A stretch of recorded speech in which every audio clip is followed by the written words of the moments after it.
Pemirsa, gempa bumi dengan kekuatan 4,9 skala Richter mengguncang Pulau Bali. Pusat gempa berada di 84 km barat daya Kabupaten Jembrana dengan kedalaman 71 km. Goncangan gempa juga terasa di wilayah Badung Gianyar, Banyuwangi, Jember, Jawa Timur. Galungan terjadi pada pukul 8.29 menit waktu Indonesia bagian Barat pada lokasi 8,98 lintang selatan dan 114,17 bujur timur. Tepatnya 84 km barat daya Kabupaten Jembrana, Bali.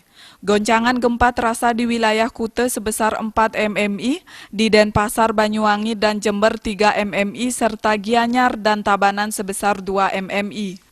Menurut Kepala Balai Besar BMKG Wilayah 3 Denpasar, M. Taufik Gunawan, dalam rilis presnya dengan memperhatikan lokasi epicenter dan kedalaman hypocenter, tampak bahwa gempa bumi berkedalaman menengah ini diakibatkan oleh aktivitas subduksi lempengan Indo-Australia yang menyusup ke bawah lempengan Eurasia.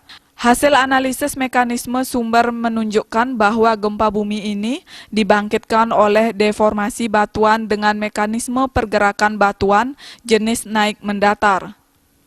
Gempa ini tidak berpotensi tsunami, namun demikian masyarakat diimbau agar tetap tenang dan tidak terpengaruh oleh isu yang tidak dapat dipertanggungjawabkan kebenarannya. Tim Liputan Bali TV.